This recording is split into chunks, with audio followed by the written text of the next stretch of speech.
Good evening or good day, everyone. Welcome to episode 8 of the Talking Pogsense Podcast. Almost at double digits. I know. I was thinking the other day, like this is like the 8th week now. We've been doing this for over nearly 2 months. Yeah, It's ridiculous. it's crazy. So obviously it's me and Dunk, myself and Dunk this week. Obviously there's no Welly, he's got other things, but we can introduce to you our first guest, not presenter, guest, Mr. JFeetzz, also known as Feetzz, a fellow Twitch streamer / content creator. Welcome. Yes. Thank you very much. Appreciate it. I'm glad to be here. I guess we just start off by just tell us a little bit about yourself, really, like what you do. Yeah, all right. What you're into. Before I start talking about myself, it's probably a good idea to let you know how I know these boys. Dunk, Yeah. I don't know. I've literally just met him about 5 minutes ago, but we're vibing, we like it, and we're rolling with it. But Jamstock, I actually I know through when I used to stream Football Manager, and we're both Stockport County fans. So yeah, we are both from the same town. Tonight, it's Dunk that's outnumbered. It is. It genuinely is. Normally, it's me as the minority northerner, and Duncan Welly, who are from the south. Tonight, it's Dunk who's the minority, and I couldn't be happier. But yeah, I literally found Feetzz through. So this was when I was constantly streaming FM, and I was looking through for someone to raid, and I found Feetzz because he was streaming Stockport, and I was like, oh no, actually, you were streaming Florentina. But I was just like, yeah, he's all right. Bang, and then I then went into his stream and he was from Stockport. I was like, oh my god, he's from the same town as me. He's a county fan. It's ridiculous. So yeah, and there we go. A match made in heaven. Pretty much, yeah. Pretty much. But yeah, just going back to the first question, as Dunk very kindly introduced me along with yourself there, Jam. My name is James, otherwise known as JFeetzz. I am a content creator from Manchester, and the content I create now, as opposed to what I used to do, is around building value for you guys and teaching you as content creators how to better your platform, how to use marketing tools, and effectively how you're going to monetize your content. Because at the end of the day, right, we all want to take this on as a full-time job and some decent money from it, right? So that's what I'm here to do. I'm here to teach you all extra about change in the pocket can't hurt. Yeah, even if it's just a side hustle, as long as you're doing a little bit, it goes a long way. Yeah. So go on, Jam. I was just saying, I've followed you for a little while. We've probably known each other for a few months now, and obviously you took a bit of a break from streaming. Obviously you went from Football Manager to content creation, but I always noticed before, when you were doing FM only, you were so focused on the quality of the content you were putting out, where it was going, how you were going about it, and I think that's why you changed, because you realised that is actually something that you really enjoy. You enjoy the sort of the background behind streaming and content creation. Yeah, look, I've got a lot of enthusiasm for the platform as a whole. I know a lot of people have a lot to say about Twitch, but on the whole, I've found it to be quite a positive experience during the 2 years that I've been on Twitch so far.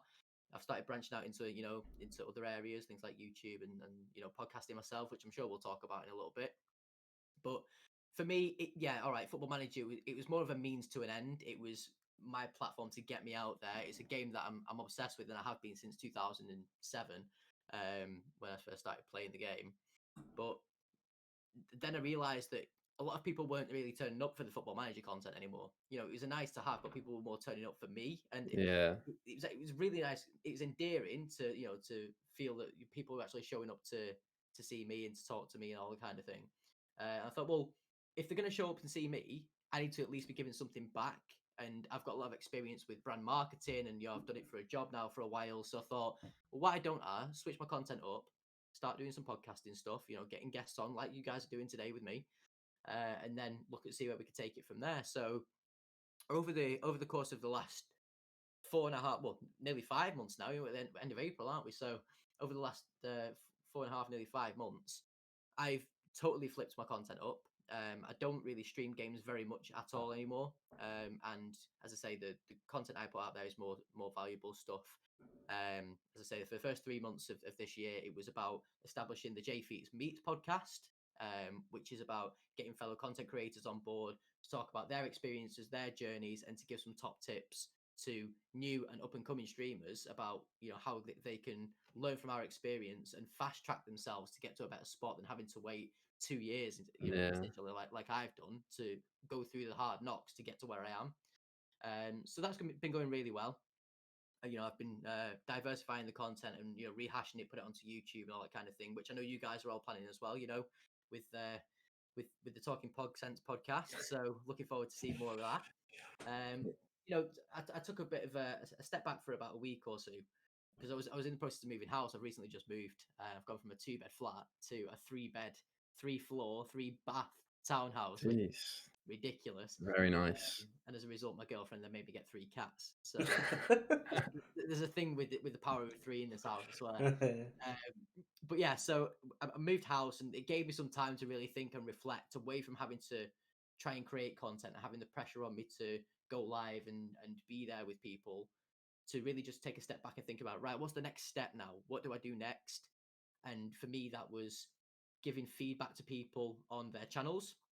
So recently, over the past month or so, I've been doing channel reviews for people, having a look at their entire channel setup in terms of things like the panels, if they've got a schedule set up, if they've got their links to Yeah. social media, all that kind of stuff.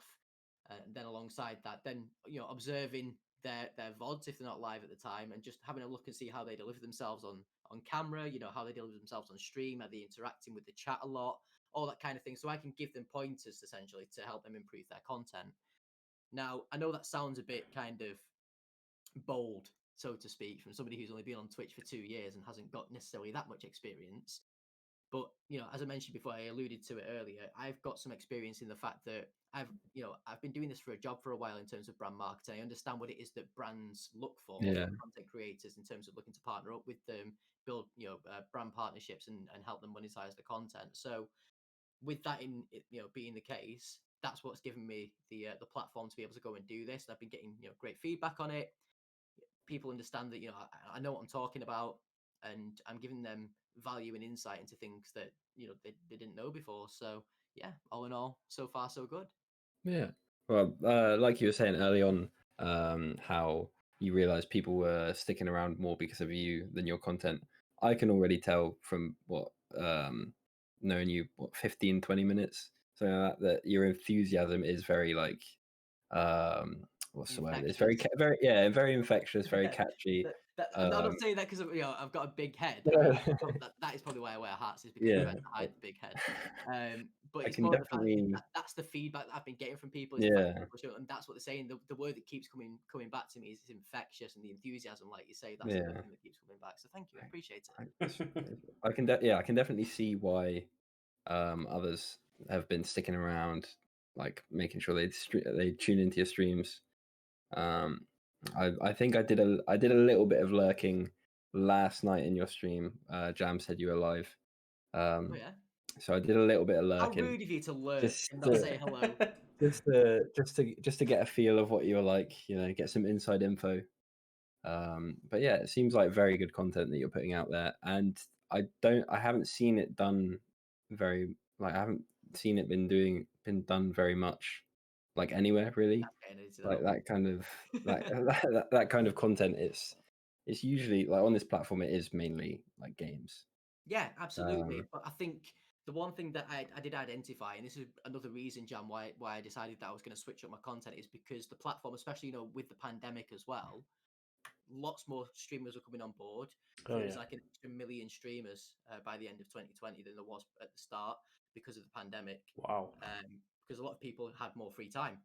Yeah. As a result, everybody thought, well, I'll try my hand at playing some games on Twitch, and then the gaming side of things just became really, really difficult to make a name on, more so than ever before. Even if you'd been on Twitch like I had been for 18 months, it wasn't good enough because there were other people that were just coming through and saturating the platform.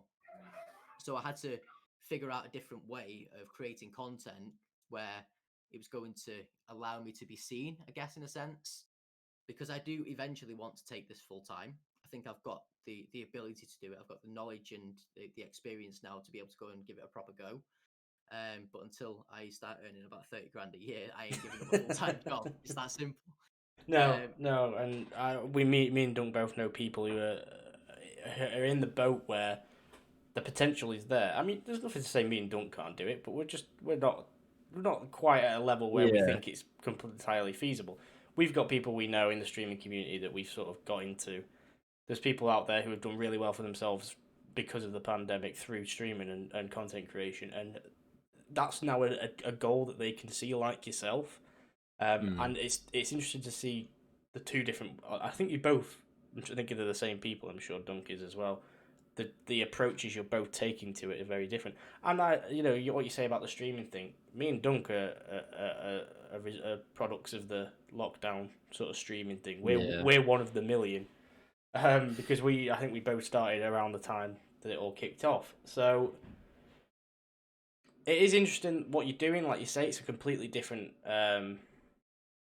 idea. It's a different concept of streaming, and I really like the fact that you're doing it. But it's not because, like, a lot of people would do it because, or they would say, "Why are you doing that? You're not a full time streamer. You're not getting hundreds of views. You're not getting thousands of views on YouTube and whatever. Why should I take advice from you as opposed to X streamer who's massive?" And I think you do it really well because you, like you say, you've got the knowledge there. And it's like anything. You could do teaching on Twitch if you were a full-time teacher because you've got the knowledge to. Just because you're not famous and have done it for so long doesn't mean you can't do it. And this is the thing. So what's happened, Jam, is that people have seen me post on social media about the fact that I'm giving advice, and they're thinking, well, who is this guy to give advice to people? You know, he's only like a low-level streamer. Who does he think he is to give this advice? But then they come in, and they've come in with a critical eye to think, I'm going to shame this guy. I'm going to out him for being a fake or whatever. Right. And they come in, they realize that I know what I'm talking about, and they stick around. Yeah. And I think over the course of the last month alone, I must have had about 3 or 4 people come in and say, you know what, mate, I actually came in thinking that you wouldn't know what you were talking about, but I've stuck around. And I'll be back for the next stream because this has been really valuable and insightful. So that's actually really cool. That's really, I can imagine that's quite rewarding to feel. Oh, definitely. I mean, in terms of instant gratification, it's a good thing. Yeah. I mean, think about when somebody follows your channel or when somebody first subscribes to your channel, that instant bit of adrenaline feeling that you get. Yeah. Imagine that, but like on a completely other level. Like, yeah. Because they're coming in thinking that you're going to be crap at what you do, and then they find out that you're not. And then they effectively become the converted, and they stay. It's brilliant. Yeah. And this is just someone who's followed your channel for a while. I can see it's paying off. Like the figures are there. It is making you grow. And I was kind of thinking, oh, this is kind of surprising. Excuse me. I didn't expect so many people to just tune in and watch channel reviews. I know, I don't mean to sound like it's crap or anything, but the growth has been there. I know you were going from doing FM, and as someone who's done FM, it's got its pros and cons as a game to stream. But the difference is clear in terms of numbers. Yeah, I just felt like I was missing a trick because I have this experience, I have this knowledge, and having used that myself to build an affiliate program for the company that I work for, whose name I won't be naming, for those on the stream, it's right there. But I've done a lot of work over the past couple of years to build an affiliate program, to get content creators on board, to see how it works from a brand perspective. So I do have an entirely different view to what anybody else does. You look at the likes of Harris Heller or Ashley Christ, who are kind of offering this type of stuff out, reviewing people's channels, and they're doing it from a creative point of view because they've made it as a creator and they understand what it means as a creator for you to position yourself for a brand to pick you up. But my take on it is completely different because I have that creator stance, but I also have the brand stance, and I understand what the brands are looking for and what the brands do in the background that the creators don't understand. So I can see it from both sides, and that's what gives me a leg up. And that's probably why more people have been tuning into my stuff and sticking around, is because I am offering a different angle on it. But not only that, I've become very, very aware of how powerful social media can be in terms of marketing. And it's taken a long time to get there. But over the last 6 months of me plugging myself and learning new tricks and understanding the algorithms of different social platforms and getting ahead of the game, it's then allowed me to build an audience on social media that I've then converted over to Twitch, because that's the only way you get seen on Twitch these days. Because there is no discoverability on the platform, Yeah. the only real way that you're going to get seen is if you build enough of a social following to convert them to come over to Twitch and check out what you're doing on a live stream. So that's what I've been doing. I think it is a lot well, not a lot easier, but I would say it's easier to pull numbers on underneath like just chatting and all that, because there's such a wide like variety of things you can do in just chatting. Yeah. Absolutely. Say if you're say like you're playing Call of Duty, people come to your stream to watch Call of Duty, whereas just chatting, if you look through the just chatting like page on Twitch, there's like each different streamer will be doing something different. Like, yeah, they'll be chatting, but they will be doing something different, which is Yeah. you can't really find that underneath the Call of Duty genre. Not genre. Yeah, it doesn't allow it to be specific. I mean, for example, I follow 3 truck drivers who stream. One's Dutch, one's Estonian, one's German. They all stream under just chatting. They could be in their own category of IRL truck driving, because there is a fair few do it now, and it is actually that sort of just chatting content where there's something going on, like a real life thing, does really well. I found, Yeah, it does. but I know what you mean. Like the appeal of just chatting is, no one is sat there just speaking into a camera. Very rarely are they just talking to their chat. I know that's sort of what it was designed for, is sort of like an interlude area, but people are doing so many other things alongside it. Yeah, absolutely. And I don't know if you're aware of this, but the just chatting category was the highest grossing category of 2020. Well, there you It go. really took off, and again that played a part in my decision to start doing things on on podcasting and delivering to an audience, effectively just me on a camera talking to chat and helping them learn some stuff. But it's worked really well. I'm glad that I've done it, and I'm looking forward to seeing how it progresses, because I do have plans. I've got essentially a 12-month plan that I've been implementing since the start of the year, and it's very much on track, and I'm very happy with that. Good. Do you wanna run us through that plan, or I'm is happy that if something you you're? want to hear it. By all Sure. means, yeah, absolutely. Is it? Yeah, let's hear it. So for the first quarter of the year, which is obviously January to the end of March, was about establishing the JFeetzz podcast. Essentially kind of finding my foot with what podcast is about. Getting guests on board, all that kind of stuff. And then it was just a case of finding the right guests so that I could pull in an audience for them to check out the podcast.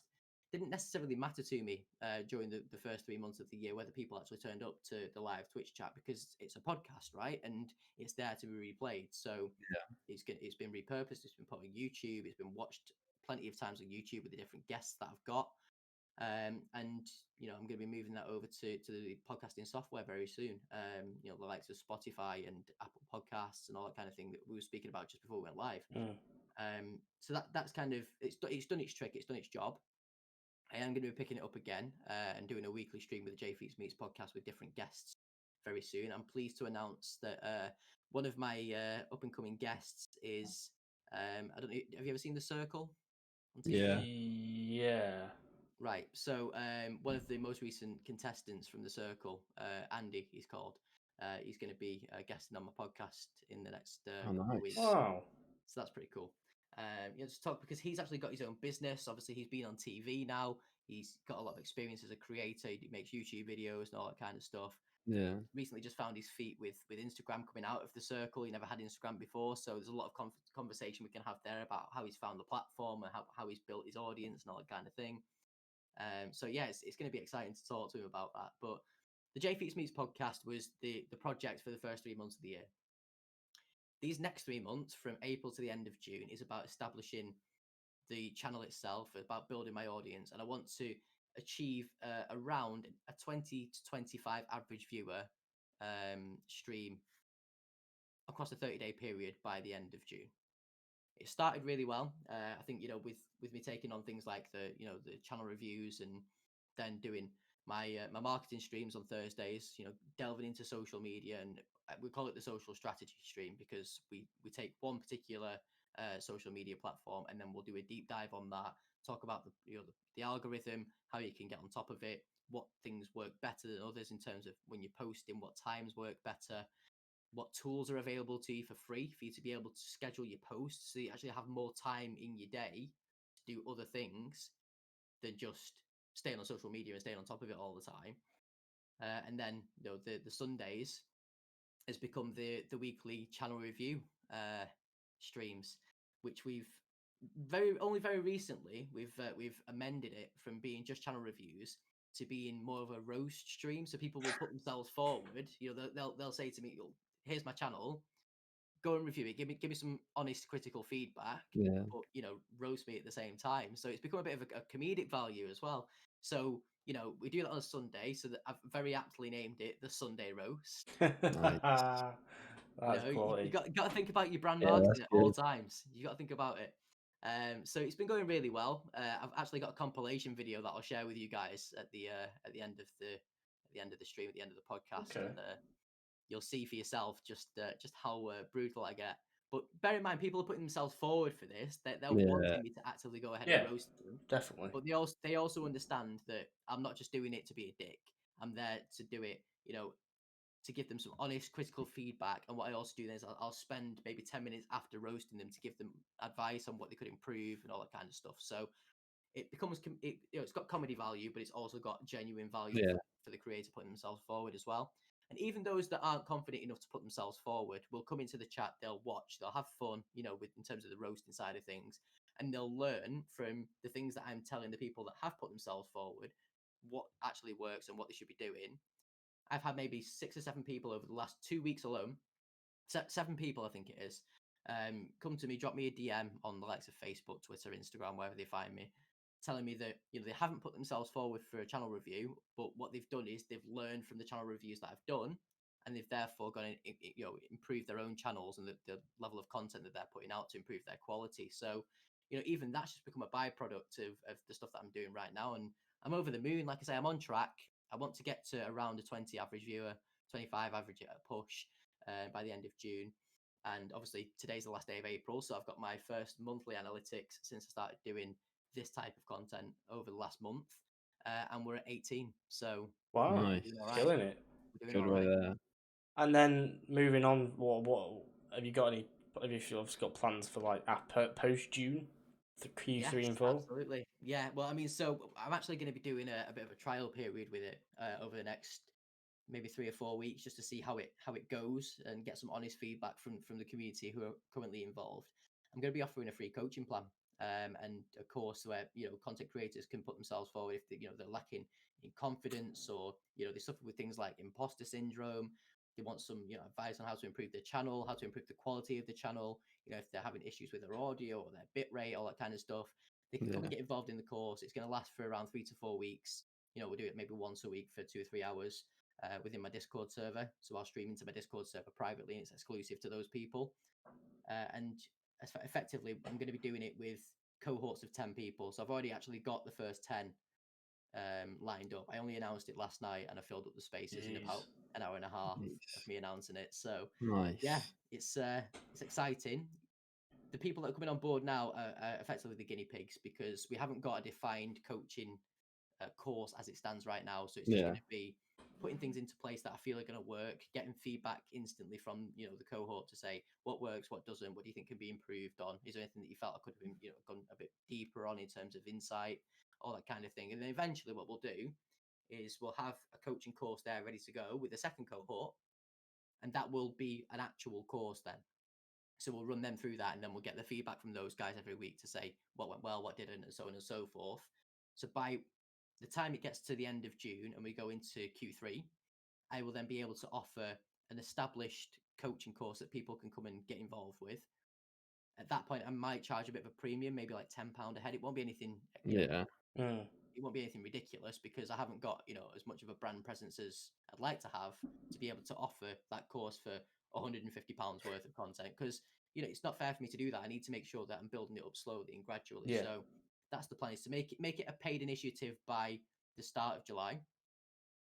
And then alongside that, along the way, I'm going to be doing some paid one-to-one coaching if people want to get involved with that type of thing as well. So they get me for an hour, on my own, just with them, with nobody else interfering or being part of the group or offering, their own comments and stuff. It's just me and them looking at their, what they're doing right now, what they can be doing to improve, putting what we call SMART goals in place. So that's making sure that things are things like they're relevant, they're time bound. You're putting actual deadlines on things to get done.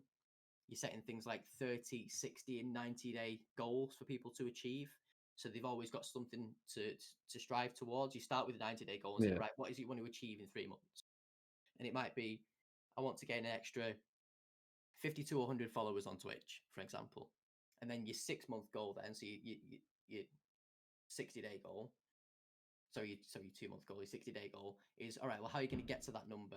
What do you need to do? What are the steps up that you need to get in place before you can get that additional 50 to 100 people? And then you go, right, well, that's now your 60-day goal. And then now you've got your 60-day goal. How are you going to get to that in 30 days to be able to allow you to continue upwards? So yeah, that's what we've got planned for I guess both Q2 and Q3. It's this whole coaching aspect, and then we're just going to see where Q4 takes us. I think at that point, we should have an established brand. We should have people showing up to the Just Chatting streams enough. Yeah. I'm hoping to at least by then have put out some proper YouTube videos, some proper established edited videos that aren't just a podcast or just an upload of what I've already done on Twitch. It will be a proper condensed edited video, no more than between 8 and 10 minutes, that will give people tutorials or advice on how they can overcome confidence issues or imposter syndrome, or if they're on stream and they continue to use things like or or and those types of filler words that you try and stop the dead air. How you can overcome that kind of thing as well. So yeah, lots planned, and very excited to see how it goes. It's one thing that really caught my eye when I first started to get to know you was your innovation, and I think that's come out and shown. And I know someone who, and I think Dunc will probably think of the same person, who would benefit a lot from you. So I think I'll put you two in contact, because he's another one who took up streaming through lockdown, and did it and smashed it for a while. Had to take a break because it got too much, but was back again, having to combine it with full-time work as well. But I know that he will benefit and he will really appreciate your assistance. So I don't want to say too much because he's not here, but I know that I think he'll be really beneficial of that. But I really like that. I do want to sort of. It's still, I think it's relevant, but it's something that I really want to know. And it's something that happened where, so obviously there was a time when, a few months ago, and I knew you were still there, but you weren't streaming as much and whatever. Mm-hmm. Excuse me. And then I just see on your social media, you're on Channel 4.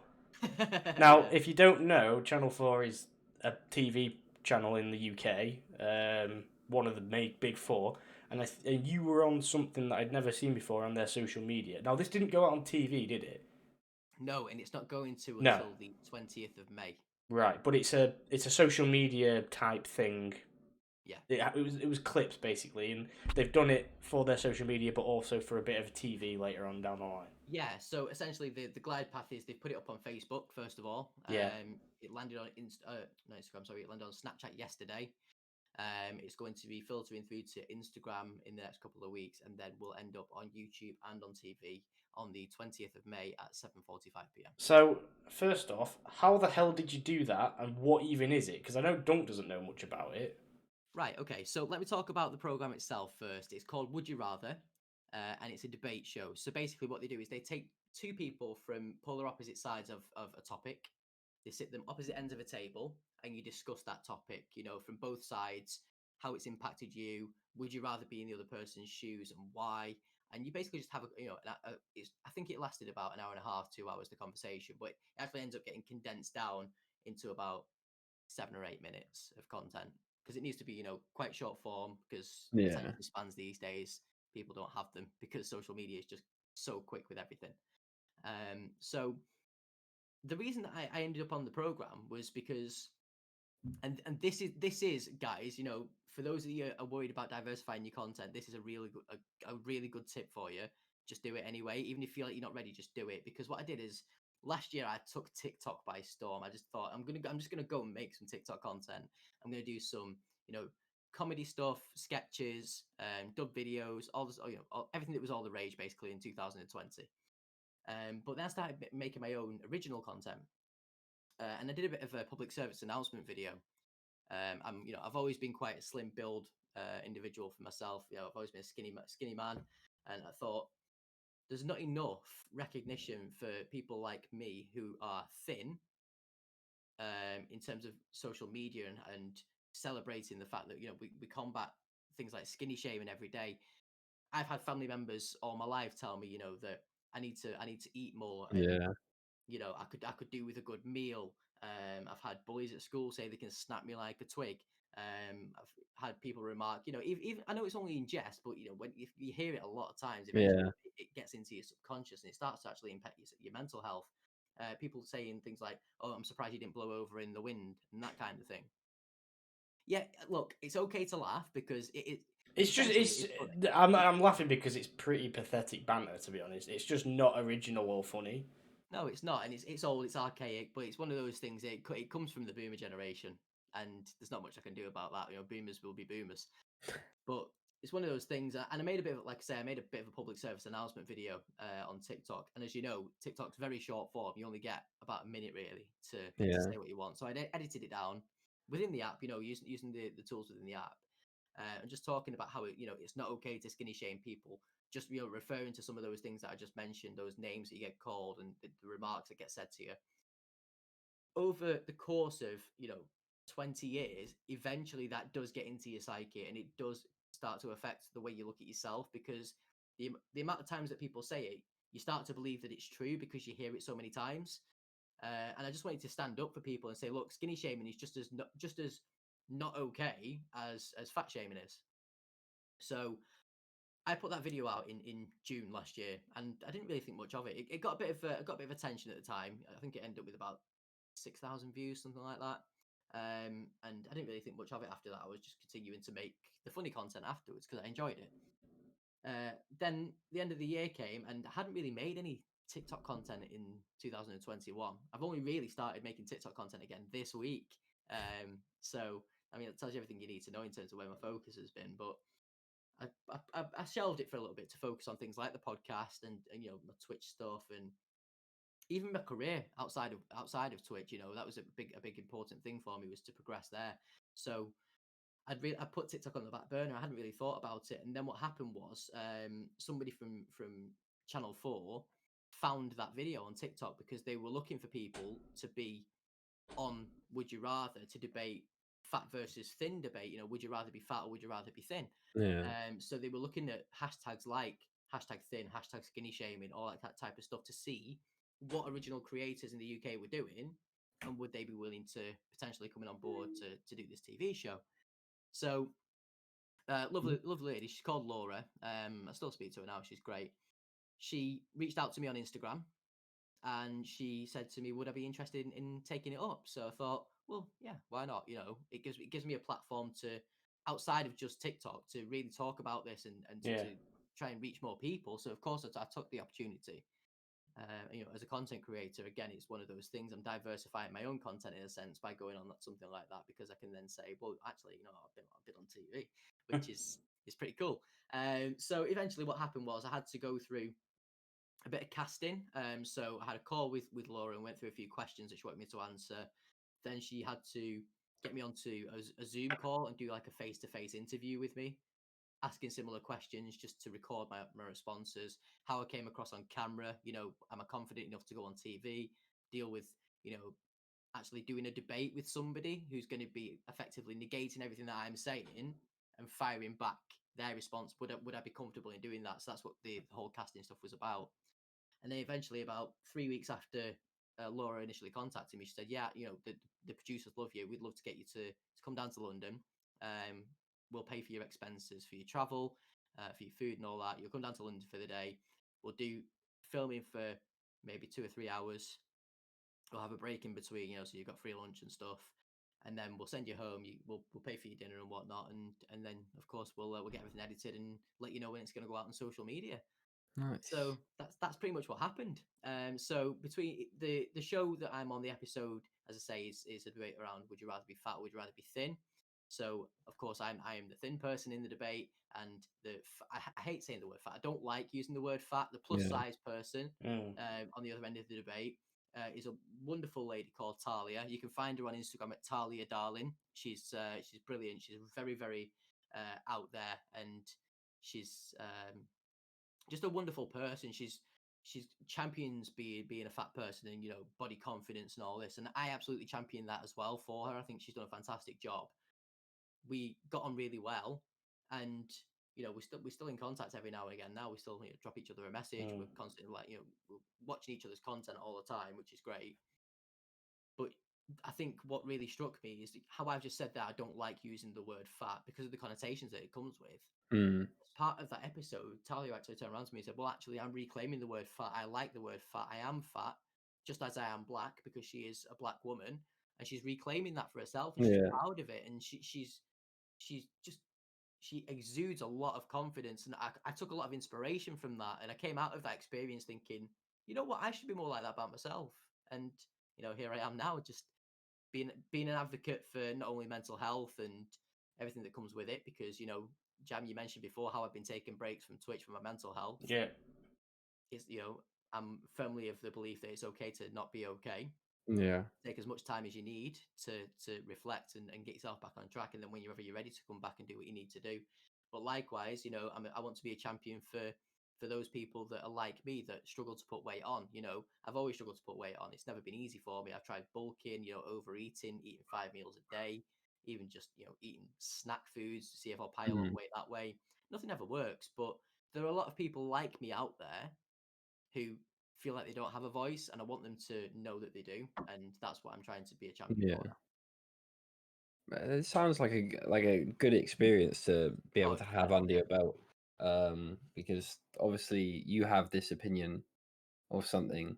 Not saying this is what you're like, but some people have that opinion and will be strongly set on that as the only opinion that people can have. So obviously doing something like that probably opened your eyes a little bit Absolutely, as to what it was like. Between Talia and myself, we had a very open, frank, and honest conversation. It got quite emotional at times. Yeah. We were talking about how we've been bullied throughout our lives. How we couldn't stand to look at ourselves in the mirror. We constantly felt that negative thoughts about ourselves. We were constantly undervaluing ourselves. But also, we appreciated that whilst we might be on opposite ends of the scale, pardon the pun, we've got a lot in common in terms of the struggles that we've had. I started to understand a lot more about Talia and her struggles, and I started to respect her a lot more for what she'd been through. And likewise, she was the same with me. So it was definitely a learning experience for both of us, Yeah. Because, like I said, there's going to be some people out there that it could have been completely different. It could have been someone else that was on the other side of the debate, and they could have been like, I don't see where you're coming from.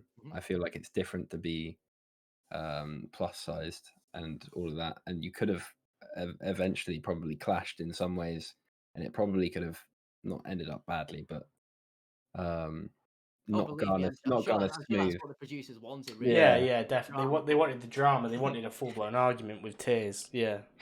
And did they do actually provide you with questions to ask each other on cards that it looks like you're asking the question, but they've actually put the question to you.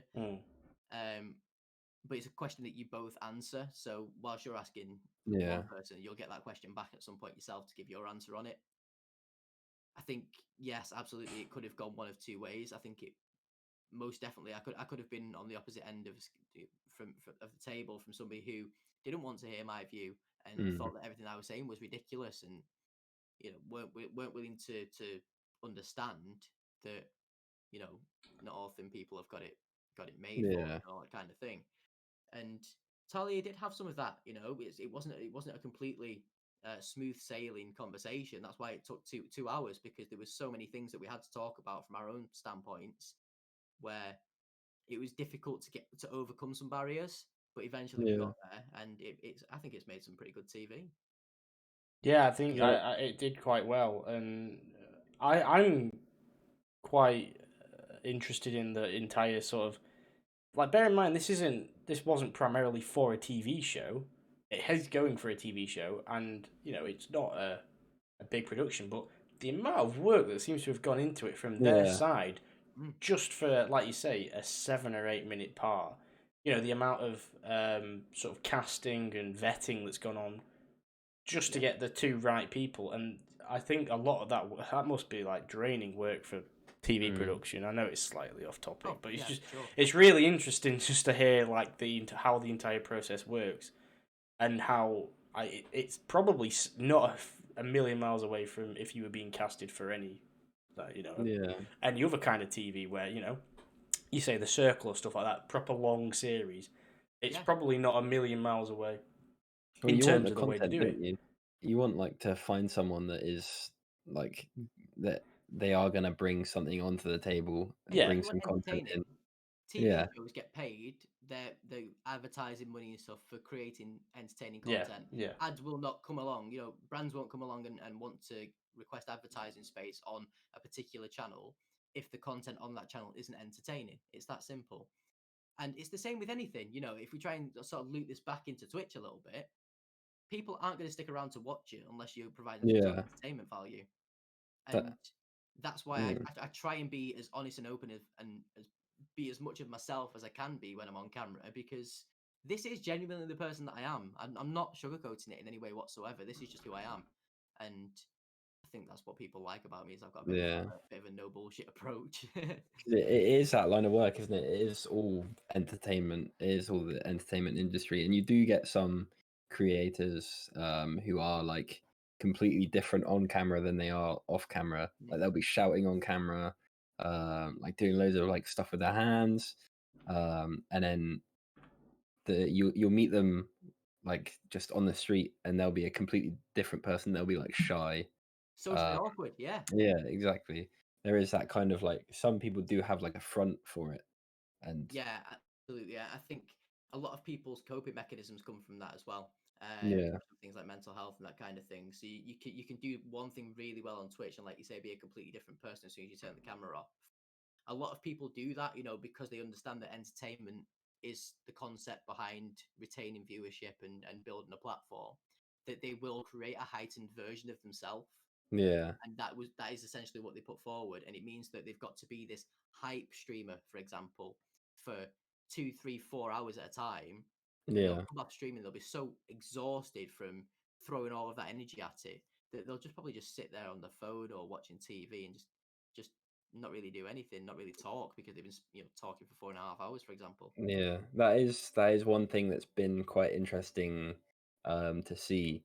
Like Jam said, we both kind of like started streaming around the same time during lockdown, and we have kind of seen some people like come and go. That's been like quite interesting to see. Is some people put a lot of effort into the streams, but then it's kind of died off and they aren't streaming as much anymore. Some people aren't putting as much like effort into streams, not effort, but like They don't take it seriously. yeah. Um, some people will be doing it more than others, and some people will come and go.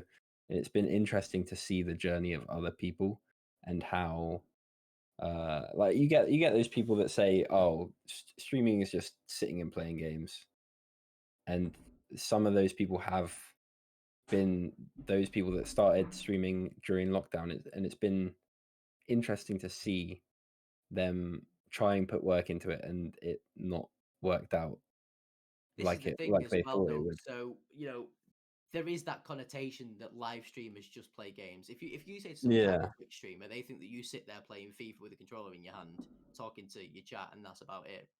So I no longer market myself as a Twitch streamer. I'm a content creator, yeah, yeah, because I don't just create content on Twitch anymore. I'm creating TikTok content, Instagram content, YouTube content. So it would yeah, be unfair for me to turn around and say I'm a Twitch streamer, because that doesn't really sell who I am and what no, I do. But even for those people that do just stream on Twitch, my advice is to stop telling people that you're a streamer. Tell people that you're a content creator, because they'll take you more seriously. Okay, interesting. I've sort of heard that, but I've never fully, completely understood the reason behind it. Just going back on the Channel 4 thing, I don't know if you've looked at it, but do you know how many people have watched it? No, because I got a lot of social media hate. Really? Yeah, when I was commenting on things that weren't even relevant to the subject. To be fair, I had a quick look through it, and in fairness, I think a lot of it I did see is good. I haven't quite seen the hate. Do you? I don't know if you want to know, but do you know how many views it's got? You may as well tell me because I have no idea. 1.3 million. Wow. Okay. On that one. And to be fair, it's one of the best. Does that make me viral then? I think it does.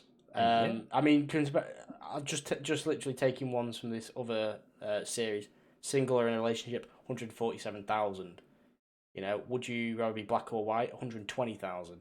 Rich or poor? 1.8 million. So you've gone on to a topic that's actually done really well. So, I mean, the most popular, would you rather be binary or non-binary? 2.5 million views. So, props to Channel 4, because they've gone out, they've gone, right, we're going to just make content that's going to absolutely capture everyone. Yeah, they've done their research. They've gone out to try and do that. And, you know, fair play, whether for right or wrong, fair play, they've gone out and done it. But yeah. Well, what I will say is I had seen, you know, prior to me being scouted for Would You Rather, had seen maybe 3 or 4 episodes. The ones that I had seen were, you know, the binary, non-binary. I'd seen that one. Would you rather be religious or atheist? That's a good one. And I think I'd seen the black and white one. And they were all brilliant. I thought, you know, it's a good concept. I like what it's about. Would I want to be on it? Well, why not? Because, like I say, it wasn't really for me that I was doing it. Yeah, it's great that I've you know gained a little bit of a platform, I guess, from doing it. Yeah. The only platform I ever wanted to establish from doing something like that was for people who were in a similar situation to myself, so I could give them a voice. And hopefully, I've been able to do that now. Yeah. I mean, it fell into your lap. I have to say, like making the TikTok and then the person finding it, it's like a perfect combination. Like, it's one of those. But again, you know, just to reiterate the point, if you are a content creator and you're listening to this and you're considering maybe moving into short form video in the form of Instagram Reels or YouTube Shorts or TikTok, and you've not done that yet, it really is worth doing because you just never know what's going to happen. I had no idea this time last year when I was creating, you know, videos, and even going back as far as June when I actually posted that. I think it was the 18th of June or something like that. I posted the video. You know, 7-8 months later, I've got Channel 4 coming knocking on my door saying, "Hey, we like what you do. Do you want to come on TV?" Yeah. You just never know. So just exactly. Yeah, like you say, you never know, and it's never going to hurt to try. I was just trying to find the TikTok that you said, and I couldn't actually find it. I don't know if it's. I mean, it's around June. I mean, I can find it for you if you want. I know you said it was 6,000 views, and I couldn't find one with that many. You've done. To be fair, it's a pretty. You know, you've done all right from it, definitely. So the 6,000 views wasn't just from my channel. It had been shared a few times from larger creators, and in total it had about 6,000. Got you. But I will find it. It's actually on 998 on my channel, so it's nearly at 1,000 views. Oh well, we could push that over. Just click on it a couple of times. Right. I don't know if you could hear that then, but I'm grabbing the link. I'll pop it into the Discord chat so you've got it if you ever want to share it. But there you go. It's just nice to hear of a content creator doing it for good. Really, I know there's financial assets and benefits and incentives, but I wasn't paid for it. No, but I'm sort of talking in terms of what you do generally. Like I know that obviously the goal is obviously to do it full time, and people there's nothing wrong with that. I think sometimes people get blindsided by it a little bit. They're too focused about trying to make it work that they're not doing. They might not be enjoying it, or they're burning themselves out. And this is it. And I've been there. You've seen it yourself. And when I was doing Football Manager content, I was streaming 3 times a week. I've never since the start of the year streamed more than twice a week. Me and Dunc and a few others. It was really weird. There was Christmas, and then after Christmas, we all disappeared. We all disappeared for at least a month. My last stream was the 23rd of December. I finished my season on FM, and I was like, I don't want to do this again.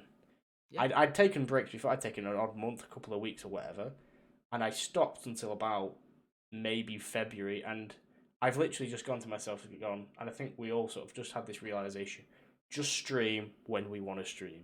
Mm-hmm. We're putting too much pressure on ourselves, and we're trying to be too regular. And I think the slowing of growth after the lockdown had slightly sort of deflated us slightly. And Yeah, I think it does have a massive impact. You know, when you're trying to, I guess, make it, yeah, you know, inside inverted commas, and you're only getting on average maybe three viewers, and you've been affiliate for a while. You know, that's actually one of the requirements to make affiliate. And if you're hitting around the 3 to 5 average, you do start to think, am I doing enough? Am I ever going to get seen? Is this really what I want to be doing? And it actually takes a lot of balls, Jam, for you to go, you know what, I don't want to do this. yeah. Because you might have a passion for, we all love Football Manager, but do I want to stream it anymore? Probably not. No, I just want to play it in my own downtime. This is the thing. Like, I'd done it before. I'd gone through waves where I was like, I really want to stream, and then just went meh. I just want to play everything on my own. I really want to stream. 2 weeks. It just covers these sort of waves, and I think I haven't had that yet. I mean, this podcast has absolutely helped because I think this is something that we've wanted to do on our own channels, but never felt we could. This is a perfect place to do it. It's once a week. We're not committing anything to it. You can't do it, whatever. That's fine. It's only once a week. We go again. We're taking our time. And with our own channels, it's sort of then become a bit of a side piece of, well, we just stream what we want when we want. And if anyone tunes in, so be it. If it then starts to pick up, then maybe you start thinking more seriously about it. And I know you talk about scheduling as a major point, and everyone talks about scheduling as a major thing you need to do if you want to make it. I really struggle with them, and I almost actively despise. I've had like stream schedules, and I find it hinders me, just because I feel like I'm building up every stream way too much. That if I'm streaming 3 times a week, I'm thinking, oh shit, I'm streaming tonight. I'm like, do I actually want to? And it just. Well, look, I've got a full-time job, okay, and I do a 9 to 5, and then I have to then stream on top of that. Yeah, and same I've as then me. got to create all the other content for things like YouTube, Oh yeah, TikTok, and all that around my 9 to 5, trying to stream and have a life with my girlfriend. It's a lot. It really is a lot. Yeah. So if you don't want to have a schedule, that's absolutely fine. But you want to notify people that you're not currently working to a schedule, because you set the expectation then that you're not currently on a schedule. If people want to know when you are going to be live, they can check you out on Twitter, or they can drop into your Discord, and then you'll find out that way. Yeah. But you need to set that expectation to say, I'm not currently working to a schedule right now, but if you do want to check out my content, follow me here, or this is where you'll find me updates where I am. If you choose to not have a schedule at all, and you have no panel or anything that says that you've not got a schedule, people will never know when to check you out again. So will likely never come back. Yeah, and that's the difference. Yeah. So this is what I was talking. I streamed earlier in the day today, and this is what I was talking about towards the end of that. Is I know I've got Fridays off work every week because of this. Basically, I've asked for every Friday to have off because I work rotas. Okay. So I work weekends as well and evenings sometimes. So it's a bit harder for me to make a schedule if I wanted to. So today, earlier on the stream, I was like, I'm gonna try and stream in the daytime every Friday if I can. So I've got that like base schedule basically, even though it's just once a week. And then I said, something to work towards. And then I said, I'll try and maybe stream another day apart from Fridays, and maybe on a good week, maybe 3 times a week.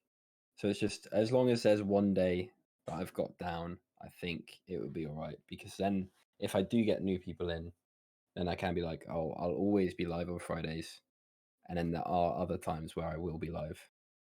But if you setting that expectation, yeah, so if people do want to check out and you hang out with you and get involved in the community, which I'm sure they do, they have at least one day as a staple where they can just like, oh yeah, Dunk's gonna be live today.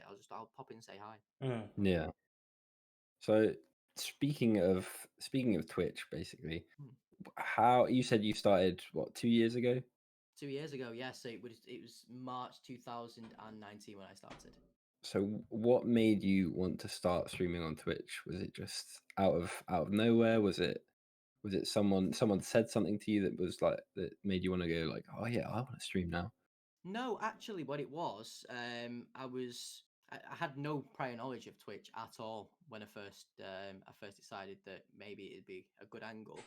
Was I'd found out a friend of mine who literally lived about 5-10 minutes down the road was quite good on Twitch, quite popular on Twitch. He got a bit of a Yeah. following, and he was playing Football Manager. He was one of the recognized Football Manager streamers. So I thought, you know what I'll do? I'll start watching the Twitch streams and see how they go. And I ended up getting involved in the community, and they were like really welcoming towards me. They realized obviously me and my friend had a personal connection. They were always Mm. like, using that to throw banter and stuff. But I ended up building a genuine relationship with a bunch of those Football Manager creators across the country, and as a result, I then decided, well, I'm gonna take the plunge. I'm gonna give it a go, and I've made some great friends from it.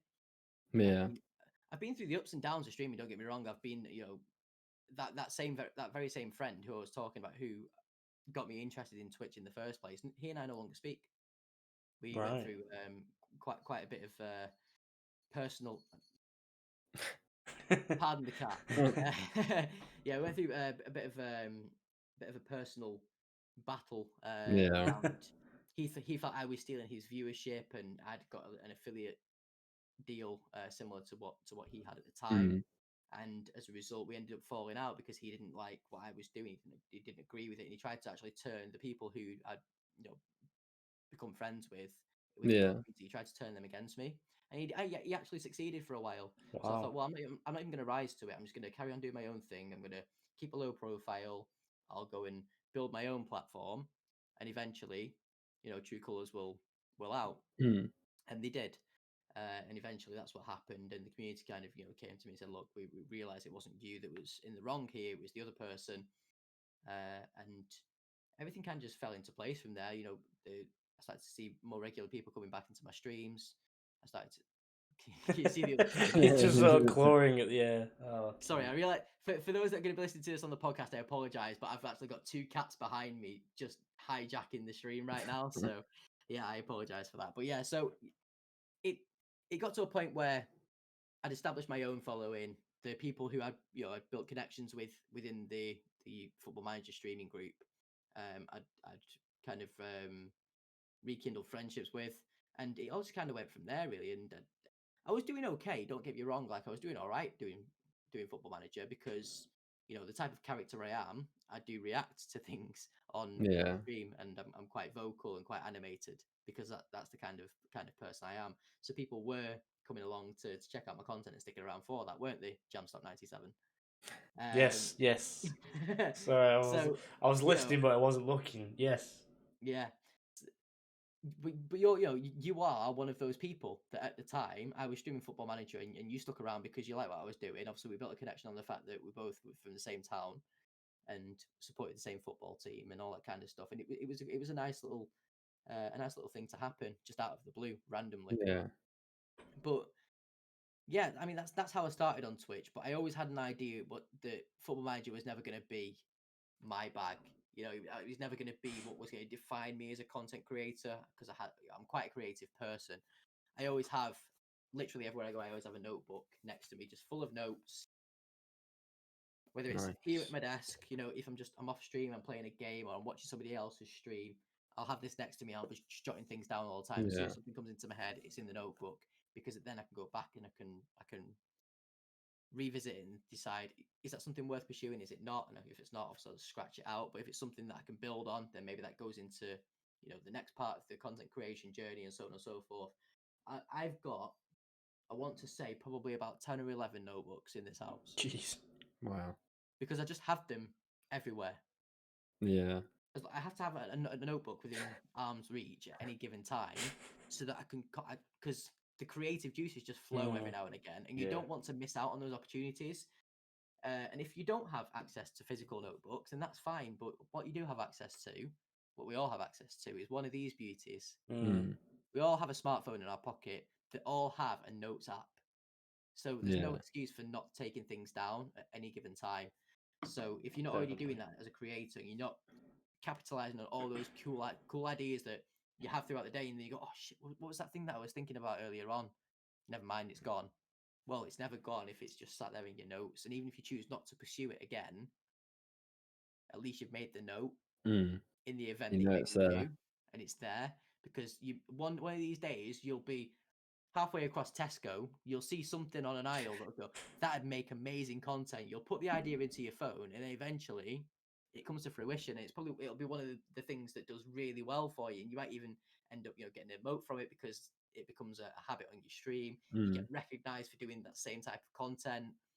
These random ideas of creativity can happen at any given time in any given place. So always have access to notes, whether it's on your phone or, like I say, a notepad, just to jot anything down, because it really is worth it. Yeah.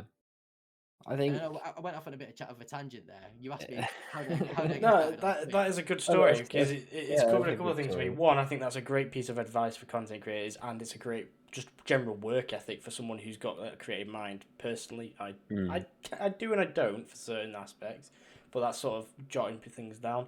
I mean, as well, I was going to ask you, like, would I know of this streamer? And I think I can take a guess because I don't. There's not many Stockport FM streamers.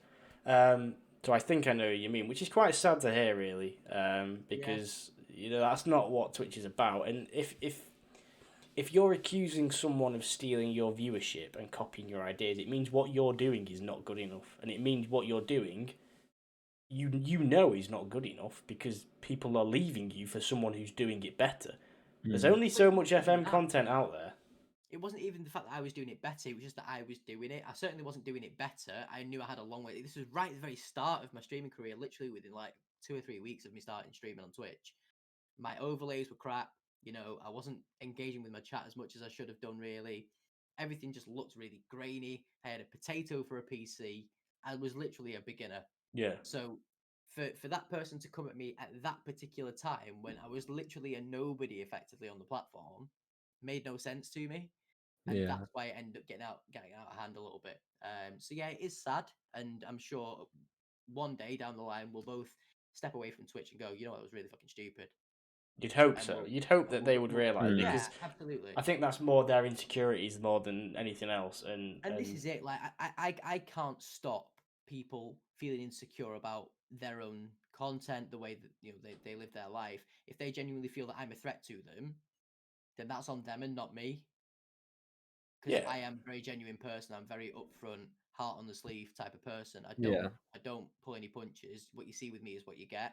So if I'm on your side, I am on your side, hell for leather. Like, I will die for you. I will take a bullet for you.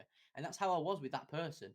And it was that person's own insecurities and toxicity, unfortunately, that ended up with things being the way they are. But like I say, hopefully in time we'll reconcile that. Yeah, I think obviously it's not been on that scale, but I think I have noticed that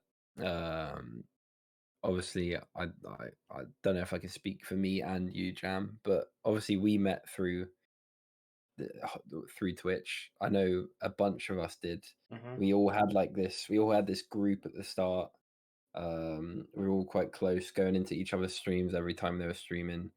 And then just as time went on, we've all like kind of like separated, gone our own separate ways. Obviously, it hasn't been like personal battles or anything like that, but there has been people that we have kind of not distanced ourselves from, but just kind of like floated away from. Yeah, no, really. I completely agree. I mean, it was unique that the way the streaming groups has worked, Feetzz, is there was one streamer who put himself out on Reddit, and I think that attracted a couple of others in, and then it's just become a tree. And he's, as a result, grown a little bit more than the rest of us. A lot of us are minus 10, like below 10 views, below 500 followers type streamers. He's at his peak through gifted subs was up to 500 subscribers at one point, which is not the best parameter because it was a lot of gifted. This was a lot of very generous people. His viewership was up towards 20, 30, 40 viewers at a time. You're thinking, shit, he's getting bigger. and we're sort of at the bottom, and there's this group of us that are viewers. Because this is the thing with having viewers who are streamers. As Yeah. great as it is for collaborations, as great as it is for partnerships and things, at the end of the day, they're a streamer. They're not always going to be there to watch you. They're not always going to be there to sub to you and stuff like that. They're going to be doing their own thing. And I think this is what's happened. Me, Duncan, obviously, while he's not here, have done this sort of... We tried to then start our own thing. And this is kind of why I wanted to go and do almost my own thing. I started streaming GeoGuessr, and, nobody from that group would come and tune in, but I brought in my own sort of people who were GeoGuessr people. That's another story. I could go on about GeoGuessr and its Twitch stuff on a complete tangent because it's very bizarre. But I was doing my own thing and I was attracting my own people. I then went and did Football Manager because I really enjoyed playing Football Manager, and again tried to get my own sort of audience. I have to a degree, and I know that when I see people watching who I know are from that Twitch group, I'm like, and this is kind of what got me down the first time. When you stream Football Manager, it's like watching a TV series. It's a story. People want to follow the story. And I just didn't get the feeling that people were there for this. They were watching me because they liked me, which is great. But I also they wanted to help me out. They weren't there for the content. Yeah. They weren't there for what I was doing. If I was streaming paint dry, they could have been doing the same thing. I could have put on anything and they would have been watching me. So and I think this is what's happened is because that group of people has diminished slightly and we've gone off to do our own thing. Some don't even stream anymore. Some don't stream as much. Some of us still stream, but we do completely different things, or the time zones, because a lot of them were American as well. You do lose what could be a core viewership because it's just, and it's getting, not reliance, but it falsifies your feeling of where you're at and growth because it's other streamers, if you get me. No, and that is tantamount to what is wrong with Twitch and the way that Twitch operates. Is that, and Twitch have actually taken a lot of steps to stop this kind of thing because it's effectively what's known as a support for support network, which is now effectively against Twitch's terms of service, the TOS. Anything like for like, follow for follow, support for support. It's effectively, especially if you're getting into Discord servers and it can't be policed on Twitch, it becomes a pyramid scheme. I think you referred to it as a tree before. You've got that one person at the top of the tree who does really quite well, and everybody else who funnels down. So there's more people underneath, and then less and less and less towards the top. And it's maybe the top 2 or 3 that actually benefit from everybody else who supports. And it's a very toxic community to be in. I strongly advise you don't get involved in them. As difficult as it can be to build your own audience and to continue as a small streamer for a little bit longer, it's well worth it when you eventually get picked up. I agree the toxicity. I don't necessarily think what we were in was necessarily the same. I think what it was is that this one streamer has brought in a lot of different people who have then started to stream. Right. Yeah. And I think what it was is that we had this small, close knit friend group where it was there was probably 6 of us, something 6, 7, maybe at its highest point 10 people.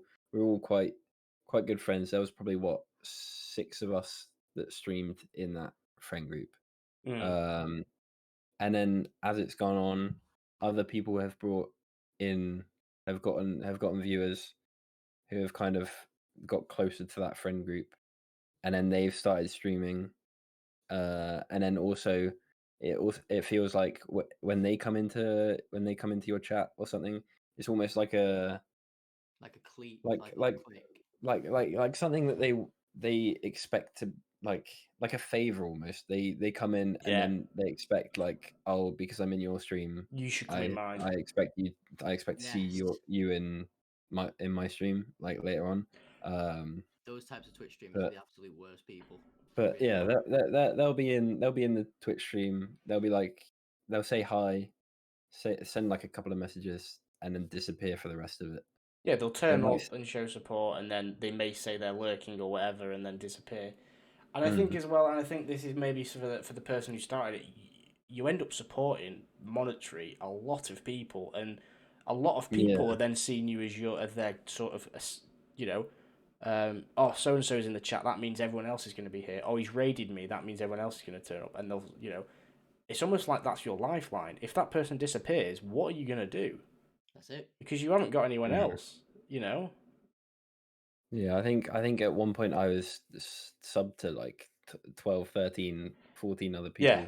Yeah, and I was like, I need to cut this down, and I now keep it to like the people that originally were there, like me, you, Welly, and then like the main people who were there at the start. I mean, monetary is it's a little bit different because it depends on how much you're willing to spend and whatnot. Yeah, I mean, if it's tricky, like I say, it depends on your financial state. But if you're subbing to someone because they're, they've helped you out or something, or you just don't know. I like you say, it's not content based, and I'm a firm believer in I want to grow through my content, which is obviously Football Manager. I really enjoy streaming Football Manager. I want people to come into my chat and talk to me Football Manager. I want them to engage with the stream. I want them to engage with the save. I don't want them to come along and just be like, yo, I'm here, whatever. That might just be me. I don't know, but No, you know what I mean. I think you're absolutely spot on there. And just on the subject of the monetary value, I do all right from Twitch. I get a payout from Twitch, but I don't go and just throw subs about because I can and because I've got that expendable income. The only people I subscribe to are the people who I genuinely enjoy the content of, and I want to support them as a creator. And every now and again, I'll drop into and I never make any promises about being in anybody's stream. Never. Yeah. Because that's the expectation I set. I've got like so much going on in my life outside of Twitch. Yeah. With all this other content I'm trying to create, living a life with my partner Morgan, work and everything else, that I just don't have time to be supporting everybody and throwing money at everything and so on and so forth. But when I have the opportunity to maybe spend half an hour to an hour in somebody's chat, I'll be in there, I'll be dead active, and I might drop a sub just to say thanks for your support more than anything. But I never say, hey, there's a chance that I'll come to your stream and I'll subscribe to your channel if you stick around in mine, because like you say, it completely falsifies your audience. That is one thing that I think people are guilty of. They will be, and I think I kind of have been guilty. I'm not saying any of the people that I've met through this group and I followed were bad people. They were lovely people, the majority of them, but there was a couple of iffy ones. There always are. There's always a couple in every group. But if you're turning up for the sake of support, they could be streaming something you've got zero interest in. Thanks for the viewership, but if you're not really bothered, like if you're only here to say that you're supporting, you don't have to be here. Like, go and enjoy, go and watch them. Like, for example, say I follow quite obviously a lot of Football Manager streamers. I love watching Football Manager on Twitch. It's a great way of passing time or whatever. Say I've got big streamers watching that. I've got a couple of other streamers playing whatever. If there's a small streamer that I know that's playing Warzone, I'm not a massive fan of watching Warzone. Just because I like them and we're pals, doesn't necessarily mean I'm gonna watch. I think, I think most of the people that I have obviously gifted subs to and just generally support have been either mainly the people who I enjoy the content most of, and just who have who I know like best, really, who I would consider myself not close but like very quite good friends with them. That's the only people I really like show support for now, even if it's not like gifting subs, because I feel like you don't have to like spend money to support people. I will just hang in their chat if I like don't if I I'll only like pop up in their chat if I actually like enjoy their content, or if I am actually free and have time to spend. Yeah, absolutely. And look, I'm actually in a very fortunate position work-wise where I don't have to worry about the money that I get from Twitch, because I'm doing okay with work, and obviously it's paying for this brand new house that we're in. So anything that I do make from Twitch, I always say to everybody, look, stop subscribing to me for a Mm. start because you don't need to. If you want to support the channel, then that's great, and only do it if that's genuinely what you want to do. You want to support me as a creator, because anything that gets spent from my community gets reinvested back into the channel. So whether that's through the form of new overlays or a brand new camera or new microphone to improve the quality of the stream. And like, I mean, you said it earlier on, Jam, right towards the beginning of the podcast episode, that for me, and you've always identified this with me, is that quality's always been my number one priority. Yeah. It's about getting that quality and making sure I'm getting enough feedback from my community to ensure that they're having a good time. And if they're not having a good time because of the fact that something in the stream's not good, then I need them to tell me that so that I can go and make it better. And that's what that money's there for. That's what, the bits money, the dono money, the sub money, that all goes into reinvesting into this. I mean, I literally broke my my ring light and my tripod literally about a week and a half ago. Just I had it out and I was thinking about doing a TikTok video, and it just collapsed because of the weight of my phone or something. It just fell to bits. But on a stream a couple of weeks back, somebody just donated 15 quid to me through Kofi, and that paid for my new ring light and my new tripod. Because that's what that money's for. It's for the community. They're invested in me so that I can invest back in them. Absolutely. I think that was one. I think it was one of my first like big donations that I got, that I remember, because on a stream we were talking. I think it was back in September or October. I was streaming, and all I had was like this like tiny light bar above my monitor that I was using for lighting. And someone said it in chat. It was like, "Oh, do you use anything for lighting?" I was like, I use this light bar, but it's not great, and my camera doesn't pick it up great. But I will try and get a ring light as soon as possible. And then I didn't ask for it or anything. Out of nowhere, this person just donates me about like 20-25 quid, and it's like, use this to get a ring light. And I was like, thank you so much. And then after that stream, straight away went onto Amazon, found a ring light for like 25 quid, bought it, and arrived. That's the beauty of it. So have you seen like a visible improvement in the quality of your streams because of that? And that's just one person's kindness. Yeah, that's the beauty of Twitch, and I think we all feel this to some degree. I do a little bit, and it's sort of guilt and sort of I don't try and think about it too much. I stream very irregularly. I probably try and stream once, twice a week at this point, right? My setup is I've spent a lot of money on this. It's the most I've ever spent on anything, pretty much. And there's things I'd like to change, and I will change in the future, and I don't mind going in my own pocket for that. Yeah. And this goes back to what I was saying before about the support thing. If people are subbing to me because we're in this clique or group, if you're not there to watch me, like, you don't. Why are you subbing to me? Like, come on. I mean, it's an empty sub, that, Jam, because what they're actually saying is, I've subbed to you, so now you're going to sub to me. A little bit, yeah, a little bit. All they're saying is just give us that $5 back when you've got it. Yeah, it's a little bit like that, and I don't really offer it. I've thought of things to do with subs in my chat.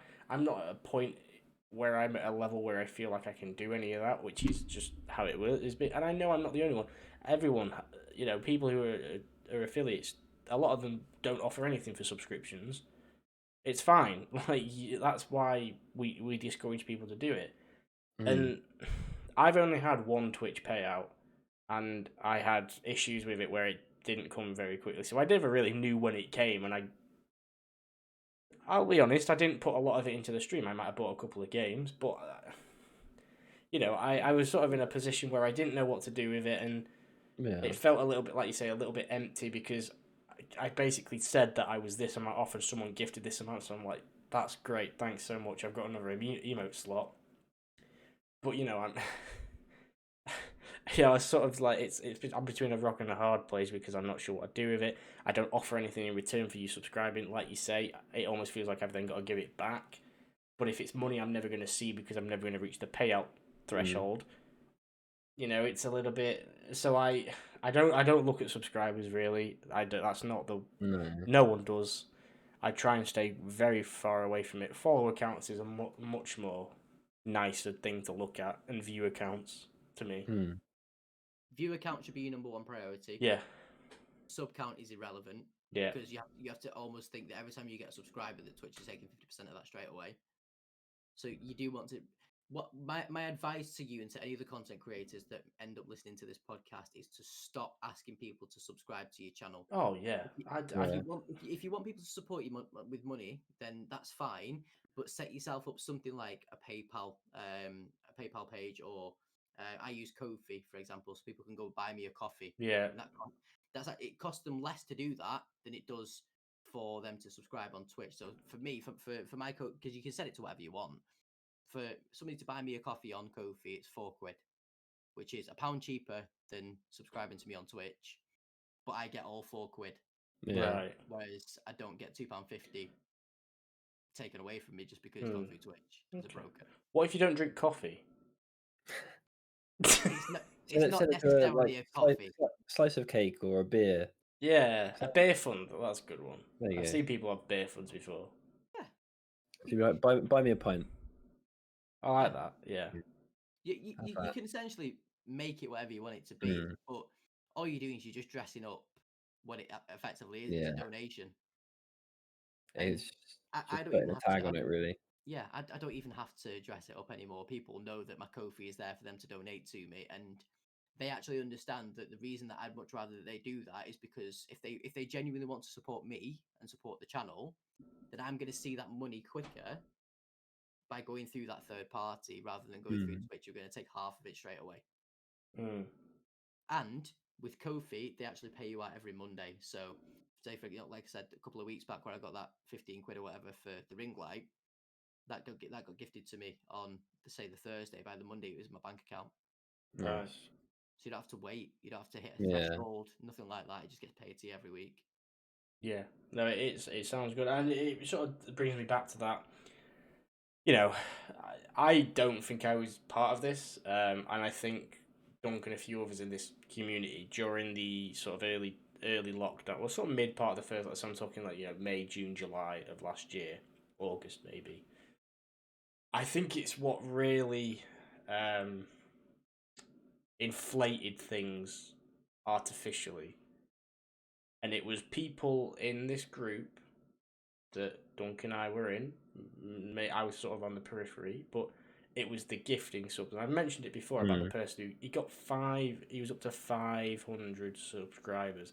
And that number, I just remember looking thinking, that's just, you can't read anything into it. As amazing as it is, you cannot read anything into it because 3/4 of them are going to disappear in a month. And I'm just thinking, as amazing as that is, basically everyone who comes into your stream now gets gifted a sub.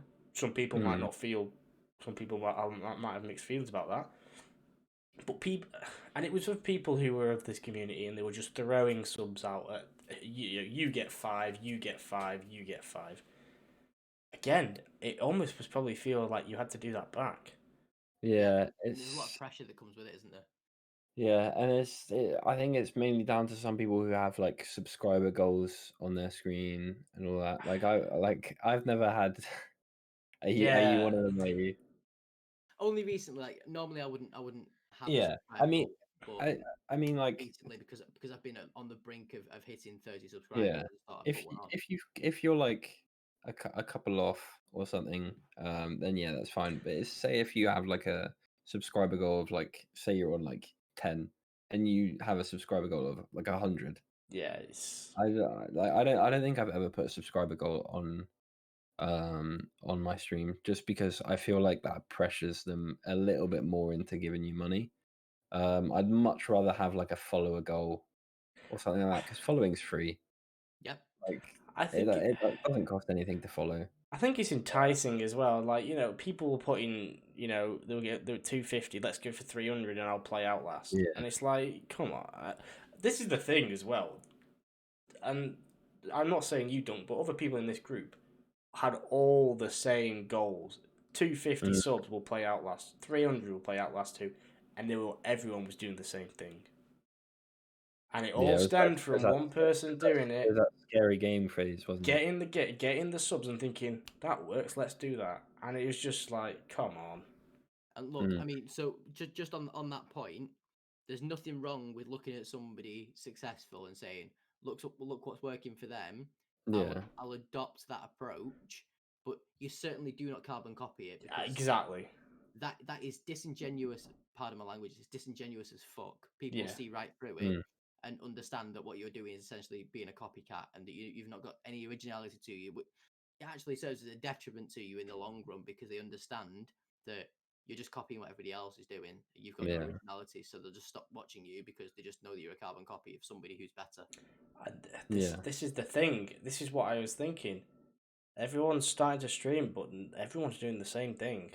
You're all doing the same thing, and I was just like, that's why I got out of gaming, my friend. It's like that hot tub meta at the moment. it is, but it was on a slightly lesser level. Is that everyone was starting to stream, they were playing the same games, they had similar overlays, they had similar styles, they had similar titles, they had similar approaches, and it was just, it was just the same thing after another. And I think that's ultimately what killed a lot of people off, is that they're not dead, they've just stopped streaming.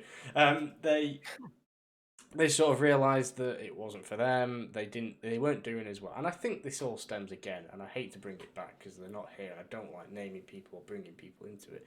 One person's doing it, they're doing really well, and they fully expect to do something exactly the same or very, very closely similar to that person. They're using the same methods, and then if you could have 10 people doing this, right? Playing the same sort of games, doing the same sort of streams, and expecting the same results, and it does not happen. That is not the case.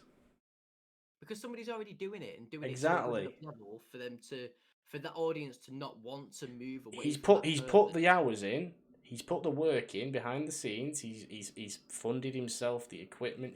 He's thought of the ideas. He's done the work on the social medias, Reddit, TikTok, Twitter, whatever.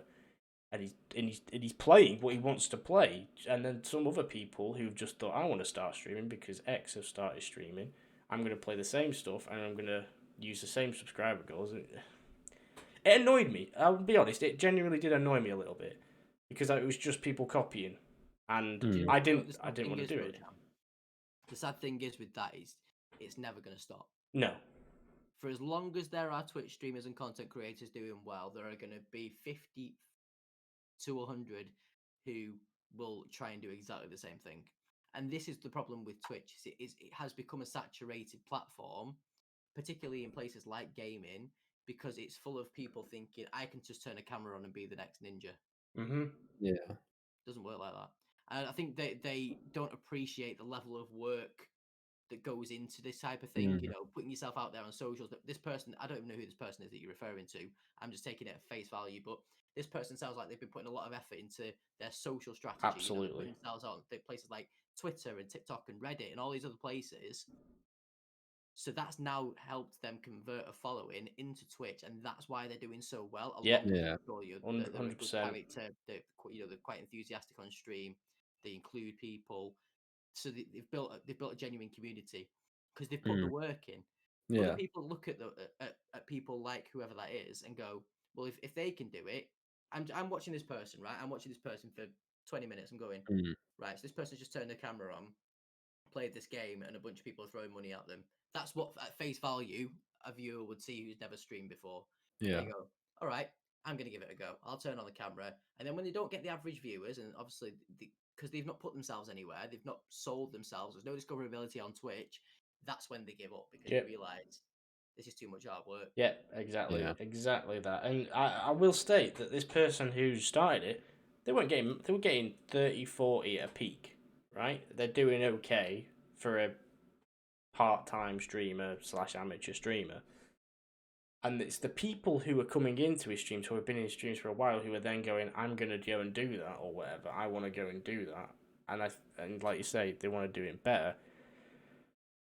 I don't think this happens, or like you say, copycat stuff on Twitch is huge, and it happens at various levels. I don't think this type, I've not seen it anywhere else. And I won't see it in necessarily Football Manager, because that's very different.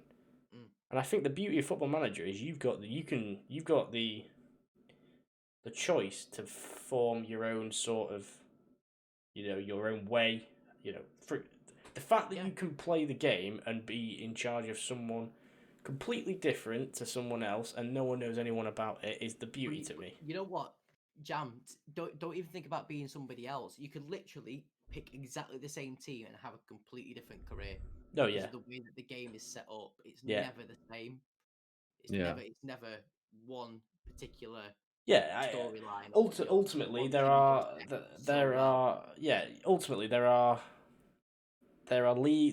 styles of Football Manager saves that do better than others, and there's different choices of save challenges that do better than others, and ultimately that's a shame because you could have a really good idea for a save and be really invested in it, but no one wants to watch it because they don't know of it, whatever. And that's my take of it.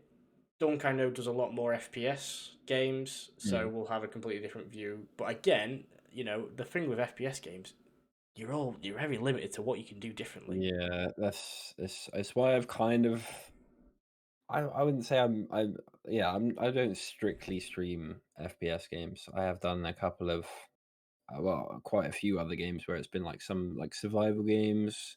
There's been this horrible puzzle game that I played which broke my mind. Is that the one that you played last summer? Yeah, the one that it was You recommended. yeah, I got recommended by someone and it just broke my brain. It was called what was it called? The Witness, I think. I think it was called The It was Witness. it was, it was a It was clever a game, but yeah. great game, but just absolutely broke me. Like it was so like it's like I've never played anything like it. But yeah, I wouldn't say I'm strictly um an FPS I mean, streamer. this has sort of raised my question for Feats then. And I think I know the answer to this, but I think there's elements to both. Variety streamer versus dedicated one game streamer. Which is better? And Honest opinion, neither. They're fair both enough. they're both as bad as each other. There's no leg up as on being one over the other. I think I guess one game streamers build a community quicker Yeah. and will see instant success a lot quicker than a variety streamer will. Mm-hmm. A variety streamer is somebody who potentially wants to build a community, isn't necessarily in it for the money, and doesn't want to build a growth, just wants to have a community around them who they can have a laugh with when they go on live. But people who stick to one specific game have Yeah. again, pardon the pun, a game plan, and they understand what it is they're doing and how they also then have to think of concepts for that one game that other people haven't done before. If it's FPS, it's different, different builds on when you're going into say Warzone, for example, different builds on your guns, different different perks, all that kind of stuff. If you're playing FIFA or Football Manager, it's about Ultimate Team and composing a different team to somebody else, or only spending X amount of FIFA points, or trying to build a team of a certain nationality, or Yeah. all that kind of thing. Those people that dedicate themselves to one game will do better, provided that they are creative enough to come up with the ideas for people to want to tune in to be entertained because they're doing something different. If you're just going to be yet another FIFA streamer, yet another Football Manager streamer, yet another Call of Duty streamer, you're just going to fall into the ether Yeah. and nobody's going to care. I think once you dedicate yourself to one game, you have kind of stopped yourself from growing to a certain extent, because if you are just like a Call of Duty streamer or just a Warzone streamer, you play that for what, like that's the only thing you play for, let's say, a year. You build like a huge community surrounding that game. You then one day um you might get like a sponsorship or something from like a different game. Might become like I don't know. You might become like a partner of FM or something. You go to play that, and then all of your chat is just saying, "Where's Warzone? Where's this? Where's Yeah. that?" And they're all expecting something that you're not gonna give to them, in a sense. Whereas But at that point, Dunk, would you accept the partnership knowing that your audience wouldn't buy yeah, it? that's true.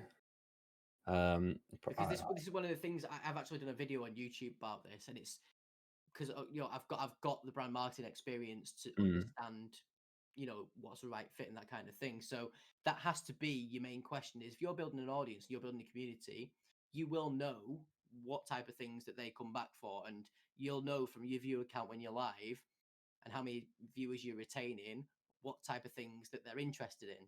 because Yeah. you start to learn that from being a creator.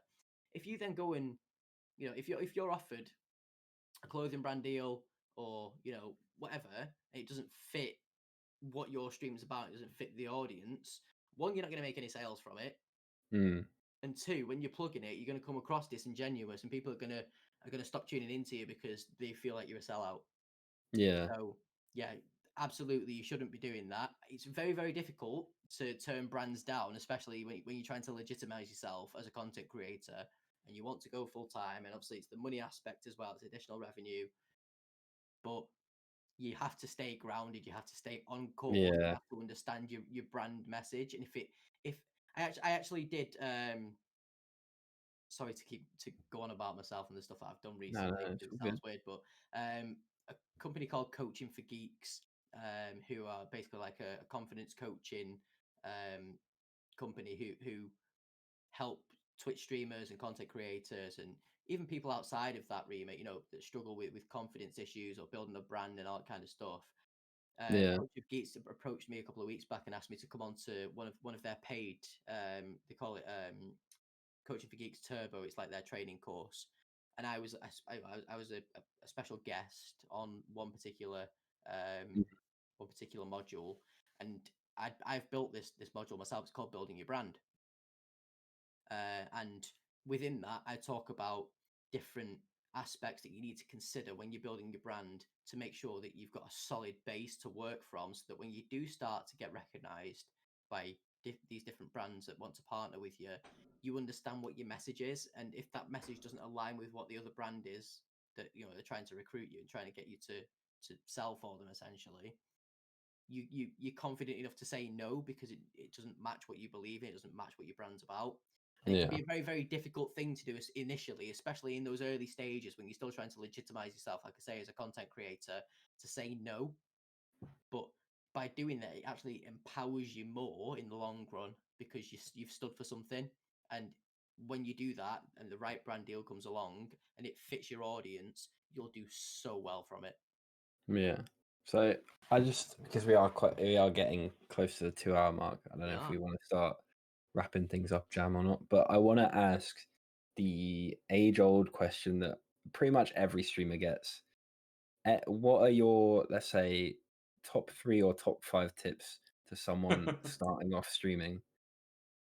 I love that you're asking me this question because I always ask this to other Yeah. people on the JFeetzz podcast, because the type of people that come on mine are people that have been verified on TikTok and that are quite well known in the YouTube scene, or well known Twitch streamers, all that kind of thing.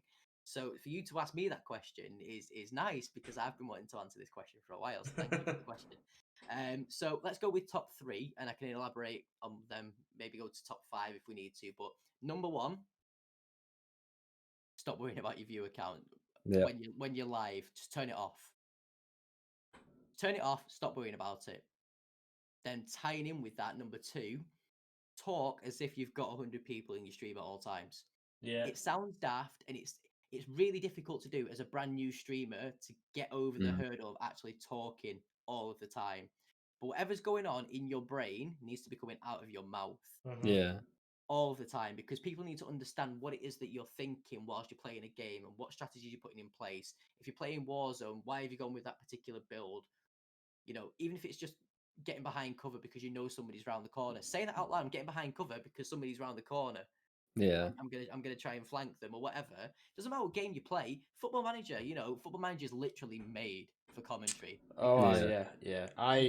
all you do is obviously you put your tactics into play. You do all of your team talks. You go and buy whatever players you want, but then you've got 90 minutes of a game where you've got to commentate on what's going on. Yeah, definitely. Yeah, If things aren't going your way in that game, and you have to stage an intervention, you need to be telling people why. Yeah. All right, I ramble on for Football Manager. It's a beautiful game to do that. It's really good, and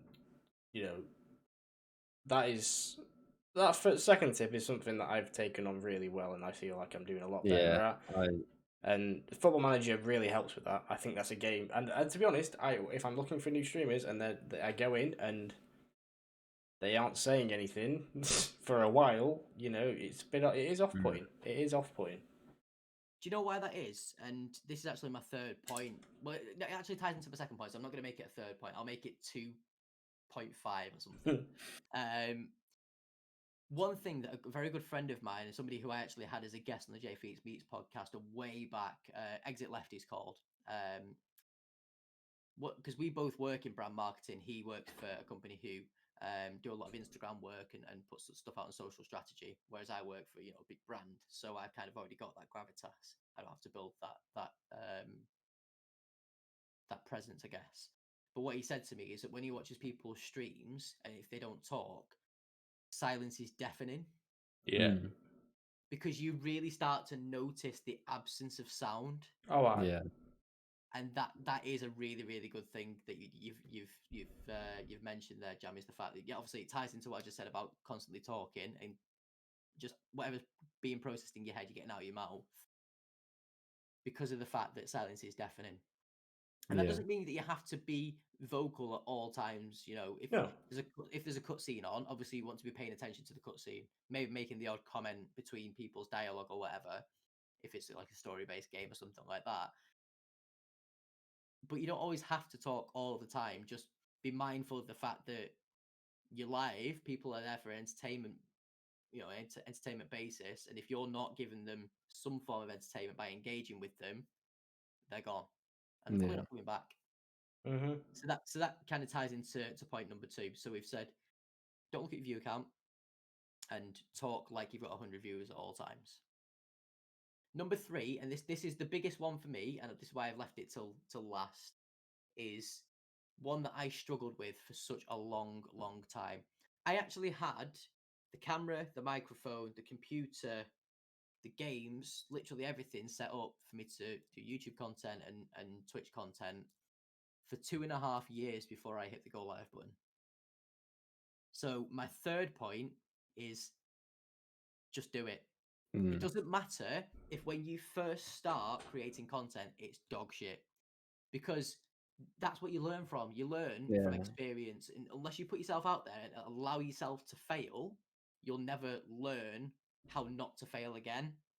So by putting yourself out there and making crap content, you're going to learn how to make much better content. And over time, you will see a marked improvement on where you started and where you've gotten to. Even if it's a month, 2 months, 6 months, a year, you see a huge improvement, whether that's through your delivery to camera, whether it's how you deliver yourself on a microphone.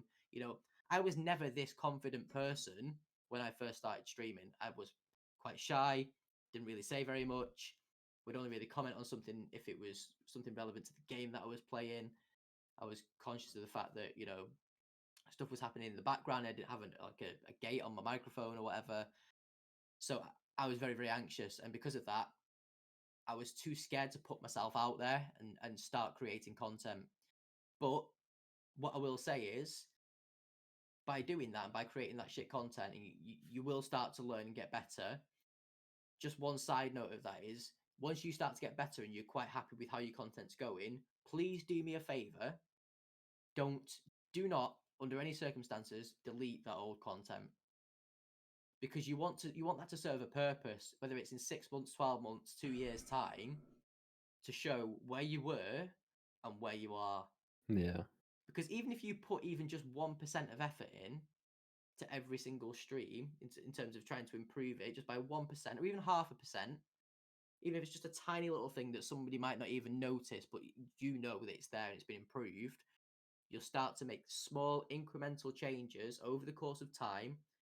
And when you look back over whatever time period it is, you will see an improvement. And then you'll have that positive reinforcement within yourself that you've done the work to continue to grow. And there's no better feeling than that. It's that sense of achievement and instant gratification from the hard work you've put in for yourself. So third piece of advice, just to to recap. So first one is don't look at your view count. Second one is talk like you've got 100 viewers in your chat at all times. And third is, if you're scared about making content, stop it, just do it. And don't be scared about making shit content, because in time you'll see an improvement. Yeah, I can agree more, to be honest. That third one really resonates, because I know I did that. I'd watched before that. That's why I started in, what was it, May, June last year. I'd been on Twitch for years, and I've always thought, one day I'd love to try doing Twitch streaming.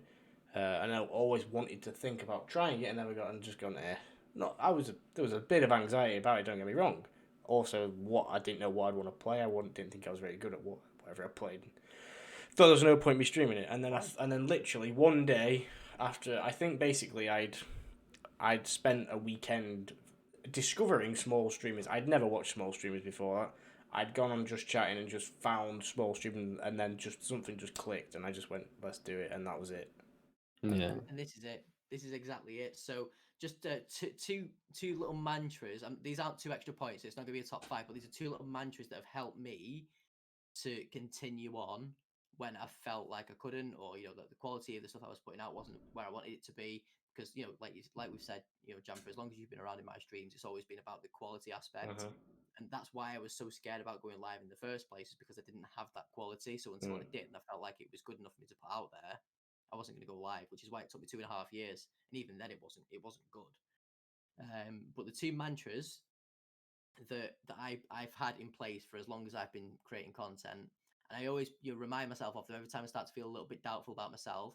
And again, pardon the fruitful language, because there is going to be some, but this is who I am. I'm upfront, I'm honest, and this is what you get. Number 1, chuck it in the fuck it bucket.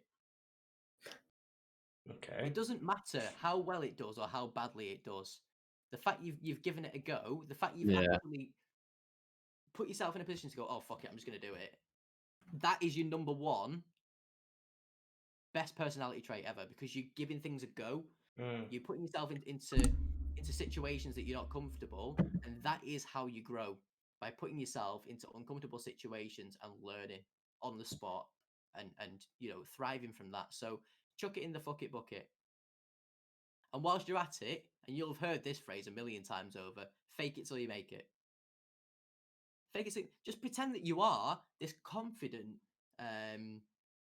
charismatic, entertaining streamer. Yeah, put because that front. eventually your belief cycle kicks in, and you start to believe those things about yourself. Yeah. And it's something called positive affirmation. It's something I do every single morning. I actually mentioned this on my Twitch stream yesterday. Is I do 2 things every morning. Number 1, I express gratitude. So I think of 3 things every time I wake up in the morning, things I'm thankful for. So I've just moved into a new house. I've moved in with the love of my life, my girlfriend. I love her to bits, and I'm really grateful for the fact that my content's doing so well and I've built a community. Those 3 things were yesterday's thoughts when I first woke up, and that's what kept me going yesterday. So practice gratitude, because by doing that, you'll find that you have a bit more of a purpose to carry on doing stuff. And then the other thing is the positive affirmations, which is the fake it till you make it stuff. It's believing that you are charismatic, that you are entertaining, that you are funny, that you are a good streamer, whatever it might be. Keep telling yourself, because eventually you start to believe it, and then your confidence goes up and your quality goes up with it. Yeah. Okay. I mean, I've heard, I won't lie, I've heard a lot of them before, and I think it's just, it's a lot of these are sort of related to each other in that they, a lot of people sort of have similar beliefs in that. I mean, the first mantra, I have to say, I haven't heard that. I think but again, I think it's something that resonates, and it makes me feel good, because I feel like I've followed some of these points actually in what I've done. So, well done me. Absolutely. Give yourself a pat on the back, mate, because you've chucked it in the fuck it bucket. You've given it a go. Yeah. And you might not be in a position where you're able to fake it till you make it right now, but at least you've made the first step. You've chucked it in the fuck it bucket. Yeah. I mean, yeah, it's great advice, and I think I really hope that if anyone has seen this on Twitch and YouTube, they do take something out of it, and I know that I have, and I know that I think me and Duncan Welly's this channel absolutely have, and I think some of the advice you've given has been invaluable, and I'm a little bit surprised you aren't charging straight away, because I think some of it can be really useful information, and I'm not saying because a lot of people justify a charge for what you say because of their numbers. That's their reasoning. Yeah, but I don't have that. You have the experience, and there'll be people out there who do this in the real world, in terms of general marketing for their jobs. Yeah. and they'll get paid for it. And and then why not get paid for doing it on Twitch? Even though people aren't doing it, they aren't doing Twitch streaming for a job at the minute, but they want to get better. They need that marketing help. So yeah. So I know we were speaking about my 12-month plan earlier on, and there was one thing I was holding back. It was the Q4 stuff where I said we're just going to see how it goes.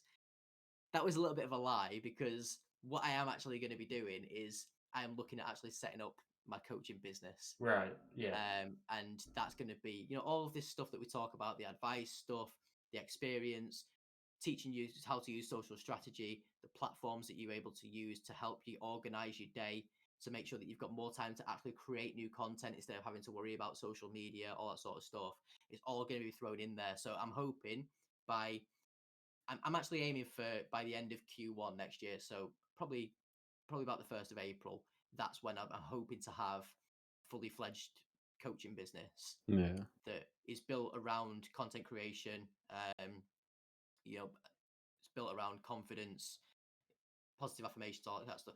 And look, I understand there's some of that stuff that is like really hippie stuff, and it's stuff that I didn't believe in before, like the positive affirmation, the gratitude stuff. But since I've started doing it, my mental health has shot up, and I've never felt more confident and more ready to make content. So you might be a bit apprehensive about doing it, guys, but just give it a go, see how you get on. yeah, absolutely. And some of it might tie into this corporate talk, but it works. Like, it genuinely works, and I still think, even though you've not got to the dizzy heights yet, but I think that believing what you're believing, I think you're still showing signs of progress through it. So therefore, it works. It might not be huge, but who knows? In 12 months' time, we'll get you back on, and you'll be a Twitch partner with an average of 250 views. We'll have to get him on. Right, yeah, so I'm going to place it on record now. This is literally being recorded. I am more than happy, despite where I'm at in terms of popularity or whatever. I might even just be wiped off the face of the planet. I might be cancelled by then. But in 12 months' time, I'm more than happy to come back and revisit. Obviously, we might even do check-ins along the way. I'm not saying it has to be 12 months, but see how your goals have changed. Yeah, within 12 months, let's see where we're at. That'd be great. Yeah, I know that when we first started this podcast, we wanted it to be a bit about anything, but I know deep down I wanted to make it there be an element of content creation talk in it, and I think that incorporating that every now and again, I think that's really good because this is what we do, so it's good to talk about it. And okay, every other week we might talk about stupid shit that happened in the news or whatever, and because it's funny, but this sort of stuff I really enjoy as well, and I think that'd be great in 12 months' time if we're, like you say, not cancelled or we're giving up or whatever. Let's see where you're at, and let's see where we're at as people in our own channels, and where this podcast is at, and we can, your podcast might be on Spotify officially, like in a studio somewhere. We might even be in a studio somewhere. We won't be in a studio somewhere. Who knows? Well, I mean, you only live down the road from me. So if I am getting a studio, I'm sure you'll be in the next room. Yeah, exactly. No, but it's been great having you on, FeetzZ. I've learned a lot. I've had a whale of a time. Thank you so much for having me. The questions you've posed have been brilliant. And yeah, I hope that anybody who does listen to this or watches this, back on YouTube or wherever, take some value from it. And if you do have any questions, feel free to drop by and check me out. You can see me on Twitch, TikTok, Instagram, YouTube. It's JFeetzz. It's the same on everything. JFeetzz. You can find it. Definitely go and check them out. Yeah, I think that was a justified plug. I think that was. I think you justified that. You've earned it. Yeah, definitely. But yeah, I think that's where we are going to wrap it up. We've come up to the 2 hour mark. I genuinely didn't think we were going to go on for this long, but it's just so enthralling and encompassing, this sort of talk, that you could literally go on forever. But it has to come to an end at some point. Dunc, as always, thanks for being here. FeetzZ as well for coming in as our first actual guest. We're going to do as many of these as we can over the next few weeks. I don't see why not. It's a lot of fun having a guest on. It mixes things up. Yeah.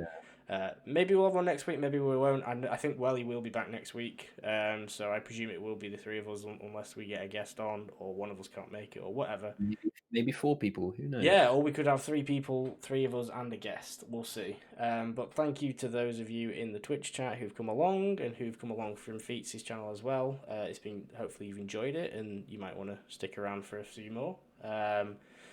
And yeah, anyone else who's popped by, and then again, if you've watched this on YouTube, thanks very much. Hope you enjoyed it. I know there's not many of you at the minute, but maybe you will be down the line. And I'm even going to say, if you've listened to this on Spotify in about 6 months' time, when I eventually figure out how to do it, thanks as well. I could go on. I could literally cover all bases and say, if you've listened to this on vinyl in 2 years' time... Vinyl. Basically, if you've enjoyed, yeah, we appreciate it and hope you stick around. Exactly. That's basically what I'm trying to say. Perfectly said. Yeah.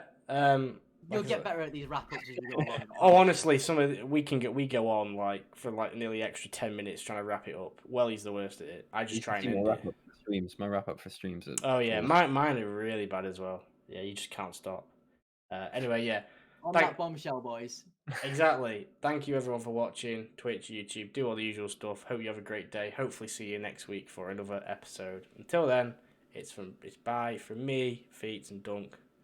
Enjoy the rest of your Fridays. We'll see you soon.